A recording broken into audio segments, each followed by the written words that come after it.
Houston and Syracuse are two historic college basketball programs. One sits atop the AP poll, the other is looking to build their way back up.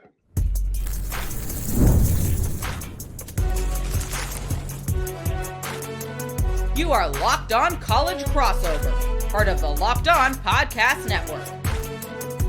Your team every day.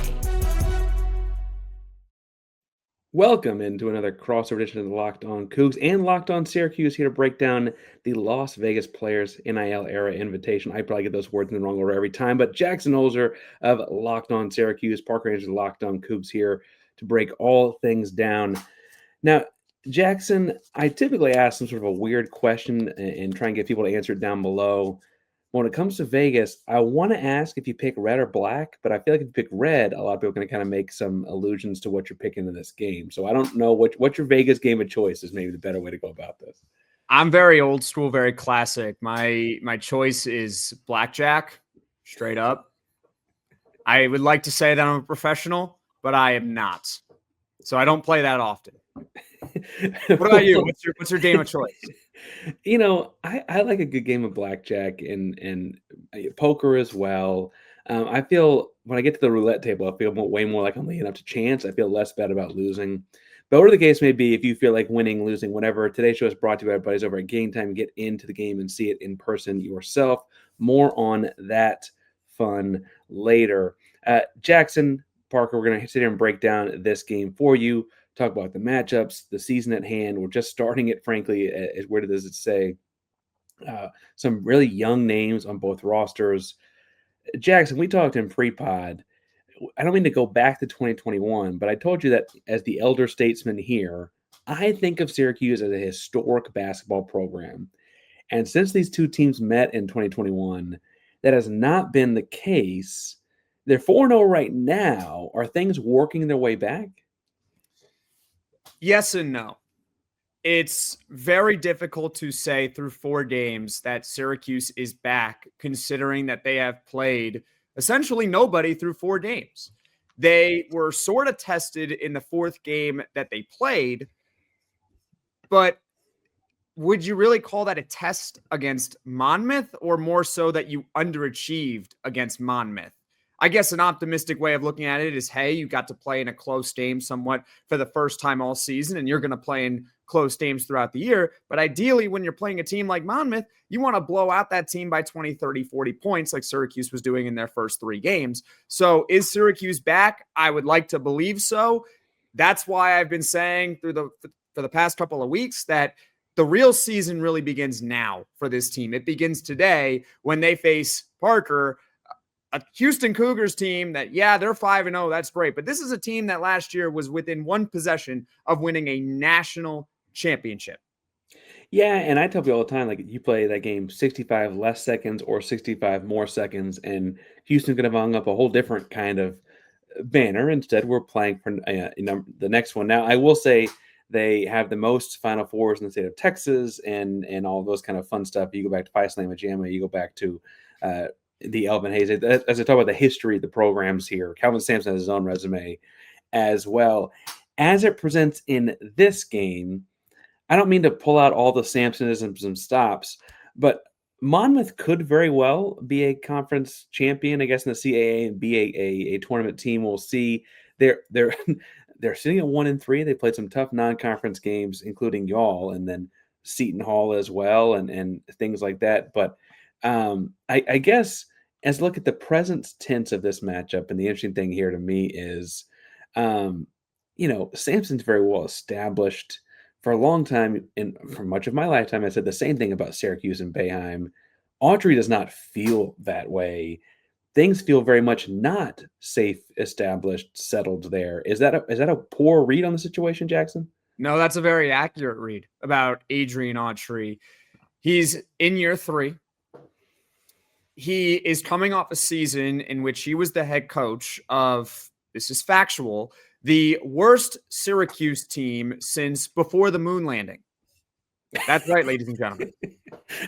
That's right. I'm not making it up. Like, I really wish I was making it up. Like, this was hyperbole. This is YouTube. I'm sure we can get a lot of clicks for me saying that, but that is the reality. You can go check College Reference, and this was the worst season last year by win percentage in Syracuse history since before the moon landing. And Adrian Autry was in his second year as head coach. And in his first year, they won 20 games. That's cool. They did not come close to making the tournament. So now this season, this is it.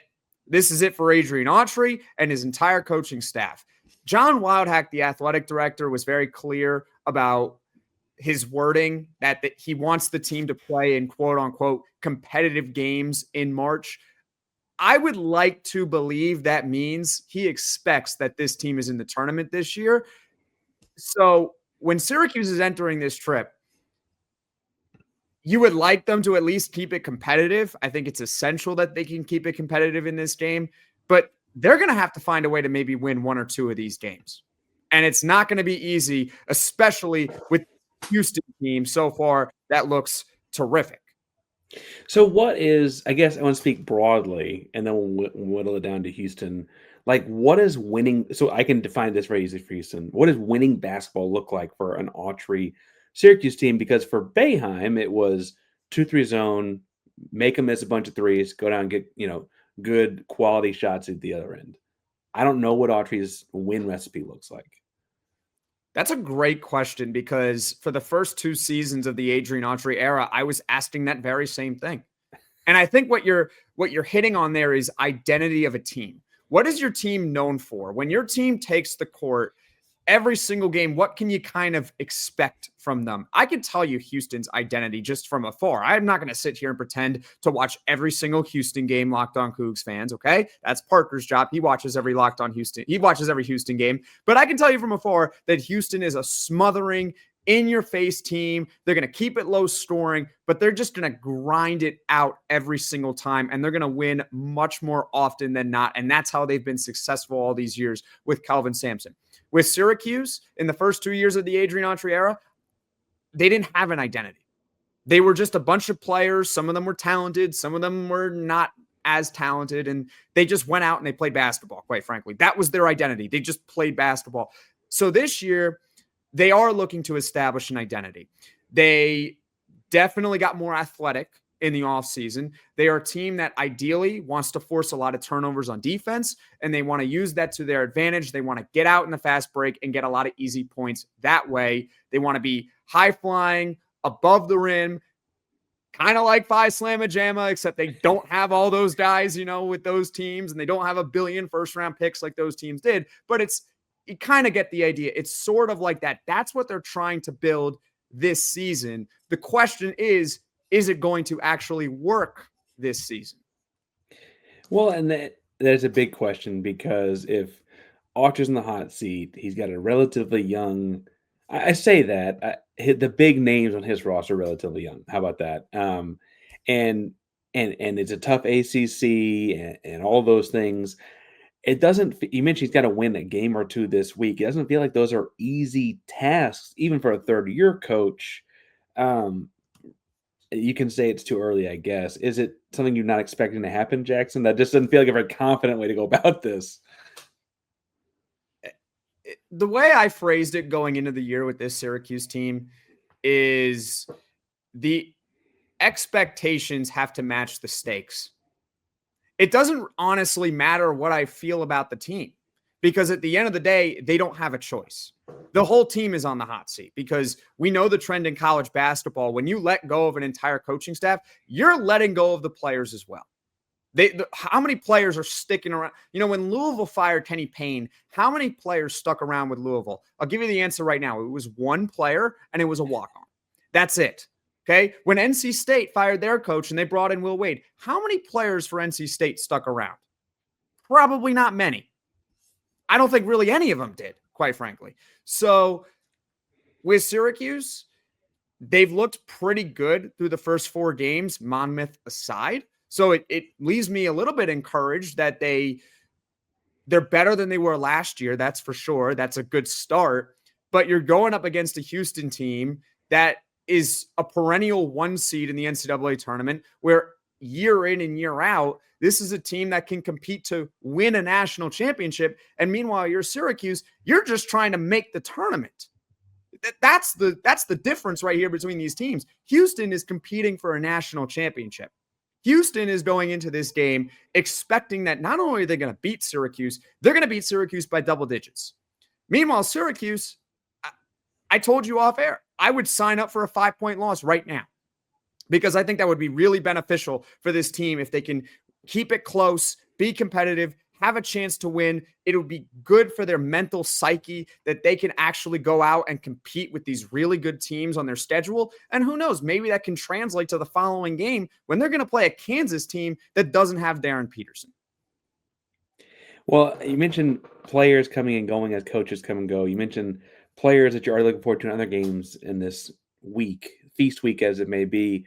I want to get some players on that Syracuse roster. We're talking about some players on the Houston roster. Young faces going to make a big difference in this game. Before we get too far, today's show is brought to you, everybody, over at Wayfair, Jackson. Now tell us about Wayfair. The holiday season is right around the corner, and that means it's time to get your home ready. Whether you need more seating for guests, cozy new linens, or fun serveware for holiday hosting, Wayfair's Black Friday sale is here to help you make your space shine. And the best part, you don't have to wait. Wayfair's Black Friday deals are happening all month long with up to 70% off everything from sofas to spatulas. If you've ever hosted family for the holidays, you know how much a difference a few new touches can make. Wayfair makes that easy. Don't miss out on early Black Friday deals. Head to wayfair.com now to shop Wayfair's Black Friday sale for up to 70% off. That's WAYFAIR.com. Sale ends December 7th. Park Rangers, Locked On Cougars, with Jackson Holzer of Locked On Syracuse. Now, Jackson, you mentioned that pre-moon landing Syracuse team kind of in passing. Big time score for that team. Bill Smith, 19 points, 11.5 rebounds. His actually lowest output of his 3-year college career. He was a sophomore. You weren't allowed to play as a freshman back then. Some young guys making impacts on these teams this year. Syracuse as a sophomore, I'm intrigued by. I have watched a little video on YouTube, if I'm being frank, and you watch them every day. I don't. What can you tell me about Donnie Freeman, the leading scorer right now for Syracuse Orange? Well, the first thing I can tell you about Donnie Freeman is thank goodness for Donnie Freeman against Monmouth because he was the only one that could hit a free throw. How about that? That's big. That's huge. Donnie's great on the inside. He is still working on his outside game, but he can put the ball down on the floor as well. What has impressed me about Donnie this season is that he has improved significantly as a defender. In fact, I think the entire team in general, and this goes back to being more athletic this season, has improved defensively. And that's big with Donnie Freeman, especially because there's really no excuse for him to not be a good defender. He's an athletic kid. He's long. He's 6'10", 6'11". He has some hops as well. He can jump. He can get up there. So again, there's no excuse for him not to be a good defender. So it was a little disappointing last year as a true freshman. Granted, he is a true freshman last year, that he wasn't a good defender. This year, it's night and day. He's one of the better defenders on the team. So Freeman and the other front court mate is William Kyle, I believe, right? He's awesome. Parker, William Kyle is awesome. That guy is all effort, all energy, all defense. He's the one guy I give a pass on with the free throw shooting. Because you just kind of accept the fact that William Kyle is not going to be a good defender, or not a good defender, a good free throw shooter. But through these first 4 games, he's the one on defense that sticks out the most. And it's not just shot blocking, which is cool. That's fun. That's great. It's any aspect of the defensive game. He is awesome. I think he has a legitimate case right now, and granted it's early in the year, but he is someone who at the end of the season, if you told me he's all ACC defensive team, would not be surprised at all. If he won ACC Defensive Player of the Year, I would not be surprised at all. He is outstanding for Syracuse basketball, and he's got a tough test because I know you guys got that true freshman center, Chris Cenac, that's his name, right? Cenac, yeah, he's pretty good too. Yeah. And he and JoJo Tugler, who was reigning Big 12 Defense Player of the Year, actually share the front court. And that's, I guess, kind of when I was sitting on this for a second. The guards will be their own story. But this feels weirdly to me. Now, Cenac is a one and done. He's projected top 10 in the NBA draft. Some people have him as high as 6th or 7th pick. I don't think I've seen him lower than 10th. And JoJo Tugler is an emerging offensive guy that, like you're saying with William Kyle, is all defense all the time. He's 6'9.5". He's got a 7'6" wingspan. It just doesn't make any sense. You'll see it on TV. I promise, guys. Do you see advantages for Syracuse in certain spots? I think Houston's got some. I mentioned the length and wingspan advantages, but I'm sure Syracuse has some somewhere in there that I'm missing. An advantage against Houston? I'm trying to throw you something. I would like to believe throw you on here. I would like to believe there's an advantage against Houston. You tell me. I don't, at least on paper right now. I really don't. I do like this Syracuse team more than I have in the past with Syracuse teams, but I still have flashbacks to that team in 2021 and what Houston did to Syracuse. So I think the big key for Syracuse is you got to lean into your identity, right? You're going to have to be menaces on the defensive end. You're going to have to force turnovers. You're going to have to get out in the fast break and get easy points that way, because you really don't have many matchup advantages in the half court against Houston. So that's number one. And number two for Syracuse, I know it's very basic analysis. I get it. But hear me out for a moment. You got to hit your open shots. There's no excuse. And the reason why I say that is because Houston is not the type of team that's going to give teams a lot of open shots. They make you work for everything, but they're not perfect. Guys are going to make mistakes. This is college basketball here. And you know what? Syracuse, even if they don't necessarily have matchup advantages, they are Division I. They are Syracuse. They can find a way to get open. And so when they get those open shots, they will occur at times. You have to be nails on all of them. And the reason why I bring that up also is because there was a sequence in the Monmouth game where our point guard, Nathan George, and our small forward starter, Nate Kings, they each had consecutively a practice left wing 3-point shot in the game. Just consecutively. Practice. Look, both missed it. When you're playing against Houston and you somehow get a look where no one's within 10 feet of you, you absolutely have to make it. There is no choice, because you may get 1 or 2 chances the entire game where you're left that open. So, Parker, I'll throw it to you right now. What are your keys for this game? I really think for Houston, it's going to be mentioned it's as simple as shoot the ball well. Houston had some poor shooting nights from beyond the arc thus far this season already. It's a young season, but that was the thing they were pretty strong at a year ago. And then honestly, I think foul trouble inside. I mentioned JoJo Tugler and Chris Cenac, and then they bring in Khalifa Sacco off the bench, who's much more traditionally built, 6'11" and change or whatever, right? But truthfully, their front court isn't super deep. Sedlot is kind of their next guy in, and he still is a work in progress in terms of his basketball talent. He's a very gifted athlete, but so I think that's a big deal for them. I really think they're going to kind of ride the shoulders of the freshmen, though, both Chris Cenac, as I mentioned, and then Kingston Flemings was actually of the 3 premier recruits. Houston pulled in 4 really talented recruits, but the 3 premier guys, 3 5-star guys, are kind of the least touted of those 3. And he's proven to be everything and more. He's starting as he's kind of switching back and forth between point guard and off guard with Milos Uzan, who returned from last year. Kingston's leading the team in points. He led the team in points 4 out of 5 games. He had 22 against Auburn to Todd Pettifer the other day. Really, really tremendous, and kind of had this ascent to the front in a lot of ways, and kind of demanding that much attention. A lot like, full circle here, I showed my age earlier. I still think of Syracuse as a historic program because when I was a kid, Carmelo Anthony led Syracuse on this magical run to a title, and they beat Houston Willow Ridge's TJ Ford. He's actually at UT Austin when he was in college, but he went to Willow Ridge and Houston TJ Ford, right? They beat them in the Final Four. They beat Kansas in the final. That was a gigantic win for this one-and-done freshman, showed that it could happen. You can win with one-and-done freshmen. He's still kind of like that example, right? The full circle moment is his son is now, I assume, to be an impactful player. Looks, he started a few games. He's getting about 15 points. You had qualms with his free throw shooting, unlike the other guys, or much like the other guys. Yes. So, okay, I'll start with the good for Kyan and also a little bit of logistics here. The reason why Kyan started 2 games is because our normal starting shooting guard, JJ Starling, he suffered a hamstring injury 3 minutes into the season opener, and so he missed the next couple of games. And so as a result, Kyan was the next man up. He filled in, and he filled in great.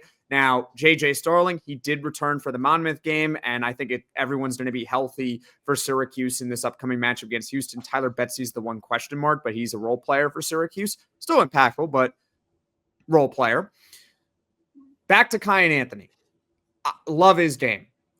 All around, he has shown that he really belongs in college basketball as a true freshman, that right away he is going to be an impactful player.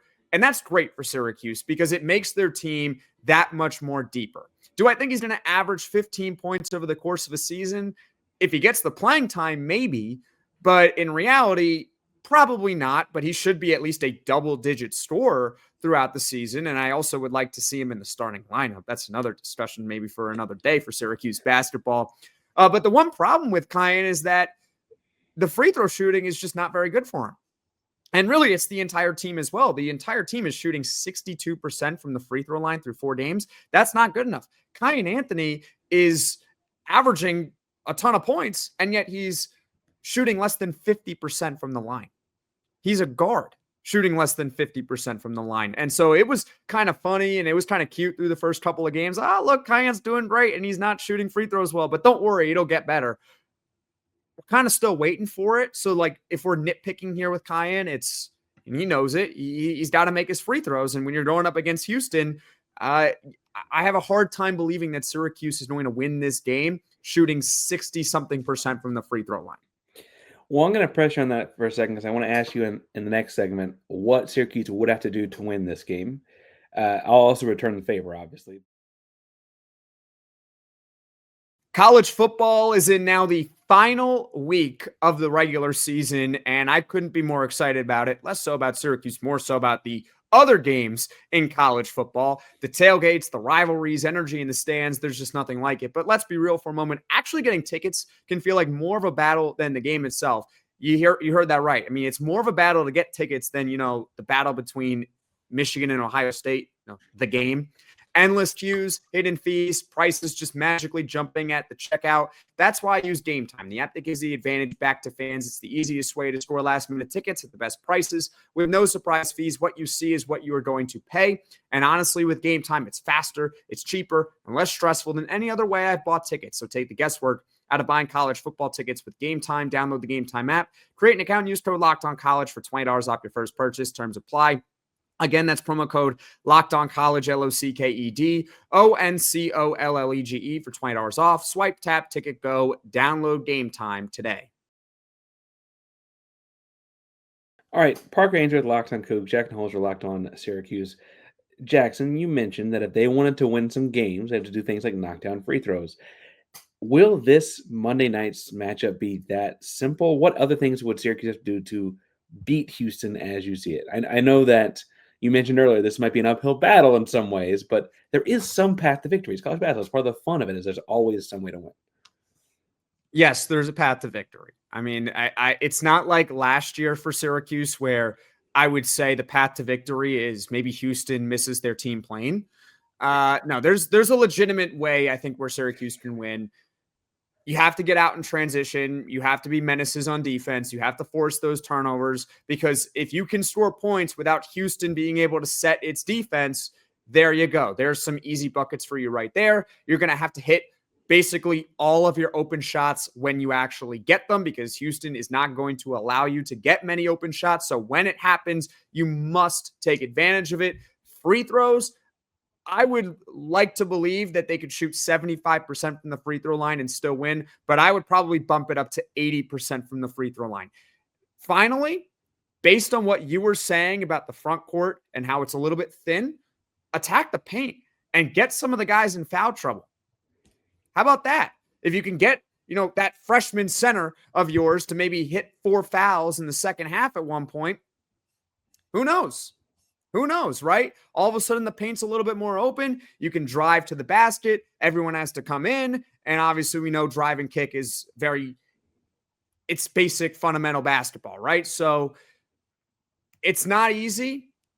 I don't necessarily think Syracuse is going to win. But what I sit here and say legitimately, Syracuse, they don't have a chance. They have no shot against Houston. You might as well just chalk it up. Easy win. Guarantee, or easy win for Houston, I should say. No, not necessarily. I think Houston is going to have to play a legitimate game in order to beat Syracuse. Whereas in the past, I'd probably say what I said earlier, which is maybe Houston has to miss the team plane. Well, I don't mean to spoil it for you. I saw pictures today. Houston made the plane. They're in They Las did? Vegas. That's not good. That's not good. We're off to a bad start. Off to a bad start. I actually, the reason why I bring that up is because I remember LeBron in his heyday with the Heat. See, I grew up in South Florida, so I'm a Miami Heat fan. And one of the keys on TNT, I think it was from Chris Webber. He was like, for the Bucks in that first round series, it was in 2013. It was that peak of LeBron. And he's like, so LeBron doesn't get off the bus is like the big key. If he doesn't get off the bus, you have a chance. I don't think that that's the case here. I think you do have to show a little bit of respect to Syracuse. You can't just be like, oh, we're automatically going to win this game, because Syracuse does have a path to victory. It's an uphill battle. Make no mistake. And I think the Vegas odds reflect that as well. I think we're 12.5-point dogs at the time of this recording. At time recording, 12.5, the over-under at 138.5. And that's projecting a, frankly, higher scoring game than I might have told you if I hadn't looked at that before. I think this game is somewhere in the 60s, somewhere in the 50s. I think Houston tries to slow the pace down. I don't mean this as a shot to Monmouth or whomever. This is a different defensive intensity, I think, than Syracuse has seen thus far. And I kind of want to see what Syracuse does in response. Every coach has some sort of a, something they do in response or an audible or whatever, right? And so how Houston adjusts to those, because they really haven't seen those on video. Syracuse can watch Houston play Auburn and see Houston play like their most, high-end whatever they can do right now in what was a very close win in Birmingham. Houston doesn't really have that.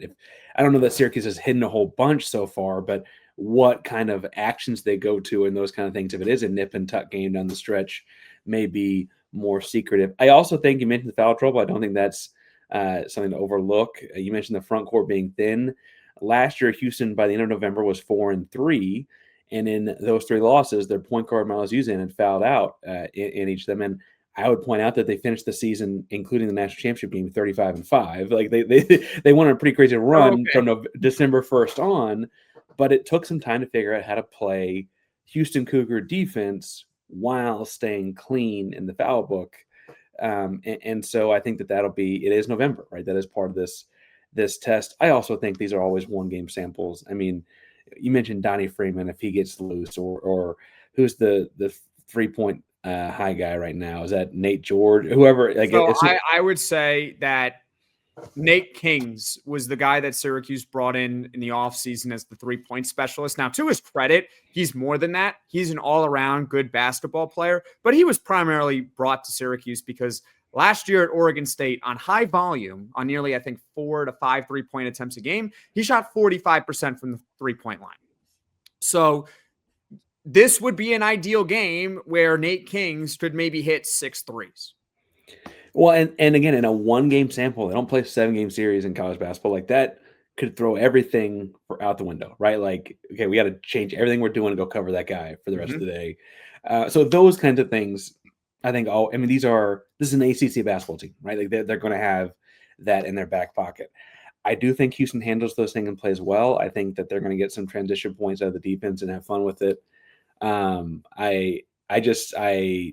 I look at the Monmouth game and the free throw shooting on the stretch. You mentioned foul trouble. I don't know if Syracuse is going to make them feel it in the same way with the foul trouble. If you're not making your free throws, you're getting us, guys go to the bench, but you're not making the points in return either. So I got a couple of things that make me feel like Houston's going to be comfortable in this one. But I would love for you to go out and beat Kansas tomorrow, the next day. Like, can you beat Kansas for us tomorrow? Like that? I hope. I'm hoping. I mean, look, here's the deal with Syracuse, okay? If you want to be a tournament team, you have to beat good teams. You especially have to beat good teams when they are missing their best player. Kansas does not have Darren Peterson. You want to be an NCAA tournament team, Syracuse, which I know they do because they don't really have a choice. They kind of have to be a tournament team this year. Win the game. Win. What's the excuse? Last year, all I kept hearing about Syracuse was how many injuries they had. Donnie Freeman missed half the year. JJ Starling missed 7 games or whatever for Syracuse. And, they struggled to win games as a result because of the injuries. Okay, well, now it's the reverse. It's the reverse when you're going up against Kansas. They don't have their best player. And I respect Kansas as a program, obviously. They are a blue blood, and they still got excellent players beyond just Darren Peterson. I'm not going to sit here, Parker, and say I'm overlooking Kansas because they don't have Darren Peterson. I'd be crazy for that. But the reality is, Syracuse, they have to be an NCAA tournament team this year. This is your opportunity. Keep it close against Houston, go out the next day, take that confidence, roll it over against a Kansas team that doesn't have their best player, and all of a sudden, you're going into the third game of the tournament, you're 1-1. Maybe you play against another really tough team that also went 1-1, and who knows what happens in that game. But the point being is that at least you got to win in Vegas in those first 2 games. Last question. It's a tough one before I get you out of here. Mm-hmm. Who scores more? Houston against Syracuse on Monday night. Don't. Or Notre Dame against Syracuse last Saturday. You're going to make me leave early. I'll let the folks home look up that one if they don't know what we're talking about. That's Jackson Holzer, Locked on Syracuse. Oh, my goodness, Parker, I did something for the first time and probably will never do in the history of my broadcasting career, which is start a post-game show in the second quarter of a football game. It was 49-0 with 6 minutes left in the first half. Parker, that Notre Dame could have scored 100 points easily if they wanted to. I mean, easily. They could have probably scored 150 if they really wanted to. If they really said, we're going to play our whole starters for the entirety of the game, and we are just going to run up the score as much as humanly possible, I legitimately believe they could have put up 150 points. That was the way the game was trending. Parker, they had the ball for 7 minutes in the first half, and they had 49 points. I mean, Houston kind of lost the opposite side where neither team wanted to score at all. I would love if that was Syracuse right now in football. I would really love it. I hope that Syracuse basketball in this game doesn't lose by a score of 70-7. That would be a good start for this basketball team. Don't lose by 63. Yeah. All right. That's some good advice. I can't believe you would ask me that. Actually, no, I obviously can't believe it. It's a fair question. I don't play for the team, though. No, there you go. That's Jackson. I'm Parker. It's been Locked On Cougs and Locked On Syracuse crossover. Check out both games and both shows for some post-game stuff afterwards as well. Locked On Cougs and Locked On Syracuse, both members of the podcast Locked On Podcast Network, proud members of the Locked On Podcast Network, the #1 sports podcast network in the world. Go Cougs. Go Syracuse. Yeah, there you go.